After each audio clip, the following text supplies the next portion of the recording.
Live from WTOC, the Southeast News leader. The News Now starts on WTOC Plus.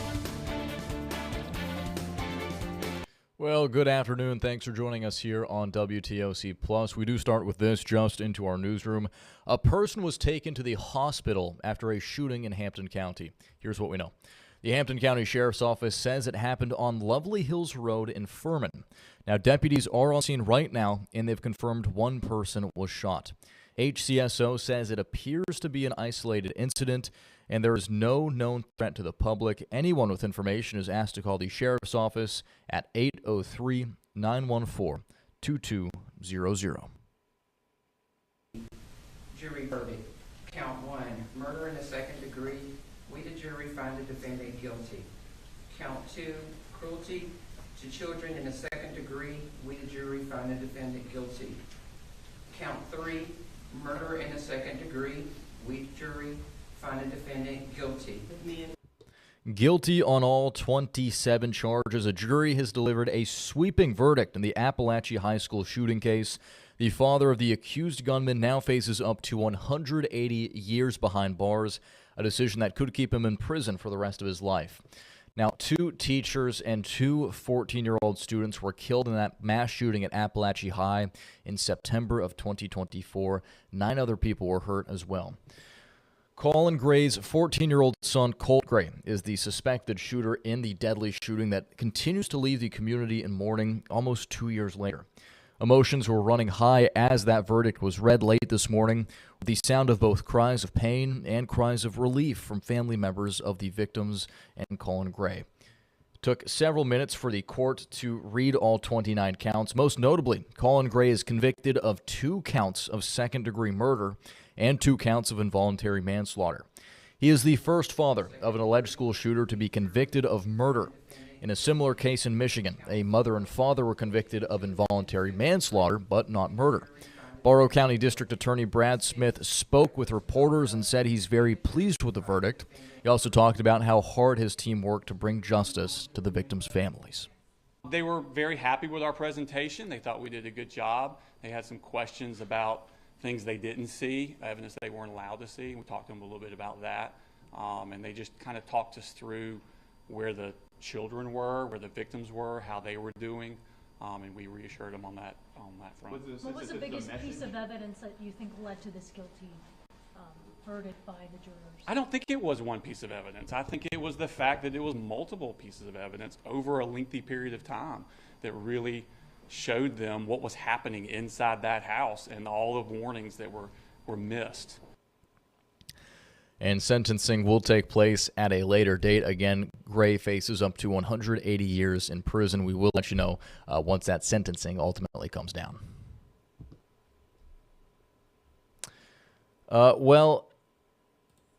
Staying on the crime watch, court proceedings continue today for a man accused of killing 3 members of his own family in Chatham County. Junior Babcock is charged with killing his adopted parents and 14-year-old son back in November 2024 at their home on Quaco Trail. Several family members told police that he had previously made comments about hurting his relatives before the alleged killings. Make sure you stick with WTOC as we continue covering this case, and we will have more details tonight during the news at 5 and 6. Well, 2 women with gunshot wounds drove themselves to a Savannah hospital after a shooting off Garrard Avenue. Here's what we know.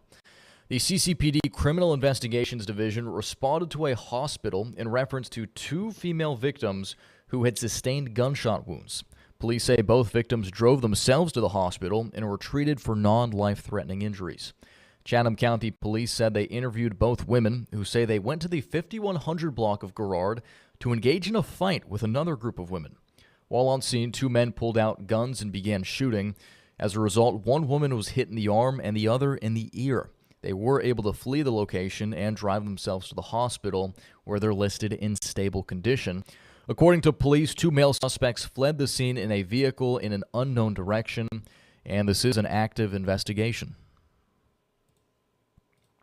Well, U.S. officials warned the most significant airstrikes on Iran may still be to come. President Trump posted on social media that Iran wants to negotiate, but he says it's now too late. On Capitol Hill, there's bipartisan division over the administration's actions. Natalie Brand has more details from the White House. Fresh explosions rocked Tehran with hundreds of fighter jets in the skies over Iran's capital city, as the U.S. and Israel warned the heaviest strikes are yet to come. The big scale hitting goes now. They no longer have air protection. They no longer have any detection facilities at all left. And so they're going to be in for a lot of hurt. President Trump, in a social media post Tuesday morning, said Iran's air defense, Air Force, Navy, and leadership is gone. They want to talk. I said too late.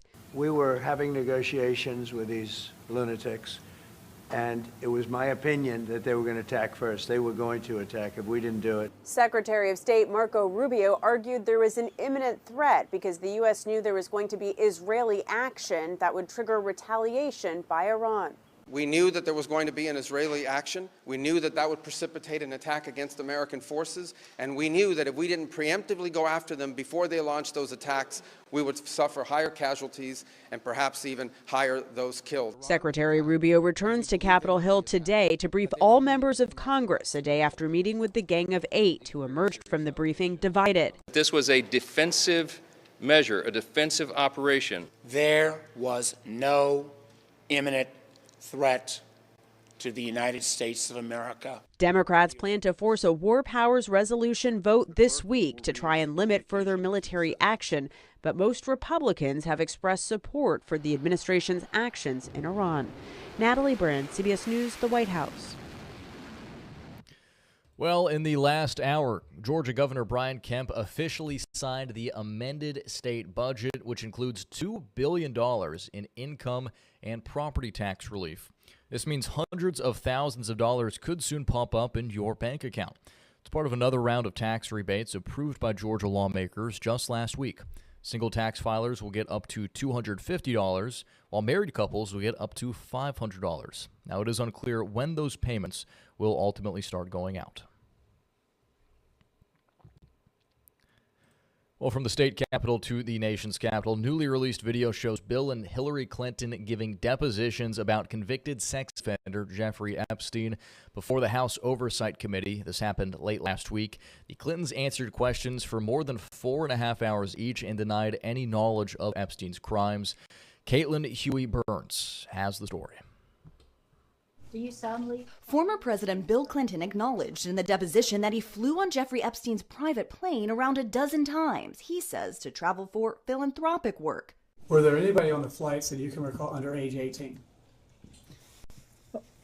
To the best of my knowledge, there was not. The former president denied ever visiting Epstein's infamous island. I've never been to that island. Seeing Epstein do anything inappropriate. Well, I never saw him do anything that I was suspicious of. Clinton said he cut ties with Epstein years before he pleaded guilty to solicitation of prostitution with a minor in 2008. I thought Mr. Epstein was an interesting man, but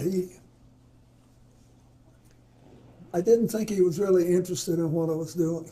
Clinton was also asked about a conversation he had with President Trump in the early 2000s at a golf fundraiser in which Trump described a falling out with Epstein. And he said, we had some great times together over the years, but we fell out, all because of a real estate deal.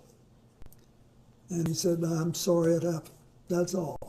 Please raise your right hand. A day earlier, former Secretary of State Hillary Clinton denied any connection to the convicted sex offender. And I have answered for many hours now that I had no relationship, because I never met the guy to my best recollection.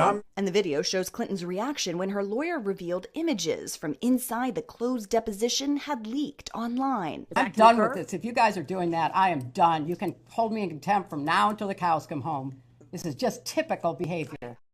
Bill Clinton acknowledged his friendship with Epstein co-conspirator Ghislaine Maxwell lasted longer because she was dating a mutual friend, though he denied any knowledge of her crimes. Meanwhile, Democrats are calling on President Trump to testify before the committee. Caitlin Huey-Burns, CBS News, Washington. Well, back here at home, riders of Chatham Area Transit may want to listen up for this one because CAT is warning a possible work stoppage could impact their services. Chatham Area Transit sent a newsletter to riders warning that any strike by union employees would be illegal under Georgia law. Officials say they've been made aware of potential plans for a work stoppage and reminded employees about that law. Leadership says they're working to prevent disruptions and remain committed to keeping buses and paratransit services running for the community. This all comes after months of us covering internal discussions about board representation at CAT. We've posted the entire letter online so you can take a look at it for yourself and every detail. Again, that's on WTOC.com right now. Well, this is an interesting story. New hope for a devastating cancer in dogs that's often deadly because there aren't any early warning signs. Stephanie Stahl has more on how other dogs are sniffing it out and doing the research. Take a look. Cody is smelling for cancer, deciding among 3 boxes which contains a sample of malignant blood. That's where she pauses. It really does feel like magic because I can't smell anything from the samples. It's a tiny drop of blood serum. Clara Wilson, a researcher at the Penn Vet Working Dog Center, says the new study has the dogs identifying a deadly kind of cancer that strikes dogs. We wanted to focus on hemangiosarcoma, which is a really devastating canine cancer. It's often called the silent killer because it is a tumor that grows in the body, but we don't see it until it's too late. In the first phase of the research, the dogs correctly identified that cancer 70% of the time. Thank you. So they get a treat when they identify the correct sample? Yes. Until now, the research here has been primarily focused on human cancers, with the dogs being able to identify ovarian and pancreatic cancer. The dogs are very unique because they have this incredible sense of smell. It just really does feel amazing and gives me a lot of respect for, understanding that there's a lot of things that I can't understand that they're picking up on. Once the dogs identify the cancer, researchers look for markers in the samples that could eventually be used to create a test that would find cancer early when it's more treatable. And the idea here is that if dogs can smell something, that means that there's a signal to detect. These dogs are laying the groundwork for eventually being able to find cancer early and save lives for both humans and animals. Stephanie Stahl, CBS News, Philadelphia. And finally, here on WTOC Plus, we are T-minus 100 days until the FIFA World Cup. Atlanta is one of the 16 U.S. Host cities across the U.S., Mexico, and Canada. And today, representatives from 40 of the qualifying teams are in the Peach State. It's the team workshop in downtown Atlanta. Today, all qualifying teams are getting a better sense of the logistics to the 39-day tournament that will run from June to July. That includes how transportation will be handled, where the teams will stay, game management, and security. Atlanta will have 8 games, including a semifinal match.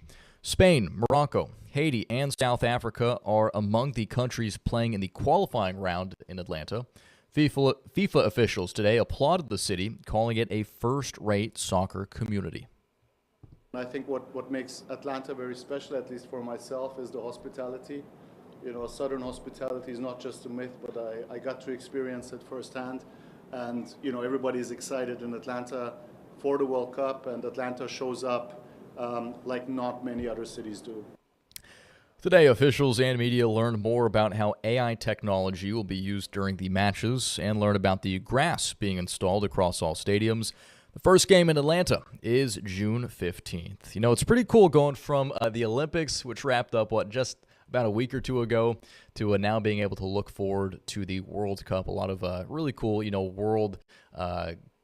world-class competitions, sporting competitions that bring the whole world to, different parts of the country, including right here to the Peach State. So it's cool seeing Georgia be part of that. All right, with that, we're going to wrap things up here this afternoon for the news on WTOC Plus. We appreciate y'all making us part of your afternoon. We'll be back in about 45 minutes for Welcome to Our Community with Dawn Baker. I'd like to thank you all for watching, and here's Local News Live.